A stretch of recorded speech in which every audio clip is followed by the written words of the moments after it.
I'm Kyle Gorman with the Employer Blueprint, and today we're going to talk about steps to creating a high-performance work environment.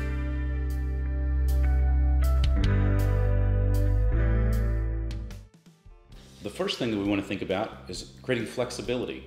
We understand that work is not the only thing happening in people's lives. So if we want our employees to work at a high-performing level, then we need to provide flexibility for them to be involved with their family or outside activities. So make sure that you encourage flexibility, support flexibility, and allow people to focus on their passions outside of their career. The next is you need an openness to new ideas. If we want to really create a high-performing work environment, then people are going to be coming up with ideas and thoughts of how to improve things, how to make them better, new products, new services for the organization. And it's up to you to encourage that by having an openness to it. When someone comes to you with a new idea, don't just shut it down, think through it, or ask them more questions, or ask them to think through additional details.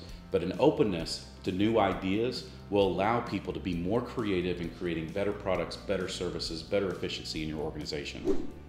The next thing that we need to do is we need to allow people to pursue their passions. We often talk about looking for people that have passions outside of work. And so if we want to find these people that have these kinds of drives and passions, then we need to support those even as it relates to their work environment, which means if someone's passion is their family and their son or daughter has a performance at school, encourage them to be there. Ask them to, hey, you need to take some time away. Go check out that show at school. If someone's passions are classic cars, there's a car show they love to go to every year, and they might need a couple of days off to do that, encourage them to do that. What this does, it allows them to sharpen their saw, allows them to re-energize, and that creates that high-performance work environment that you're looking for. So when they are at work, when they are thinking about work, they can do so hitting on all cylinders.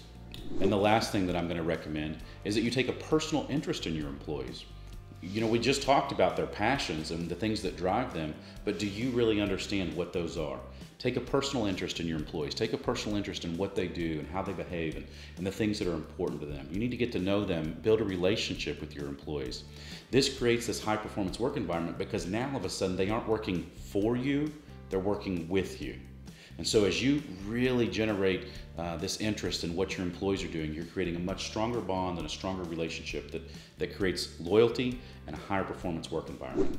So these are the steps that you need to take to create a high-performance work environment. I would also encourage you to go back and check out the Management Training 101 video. This has some great information on the basic foundation that all employees are looking for. So you need to be sure you're doing those things before you move on to creating this high-performance work environment. Thanks so much for watching. Be sure you subscribe to the YouTube channel and share it out to those you think could benefit.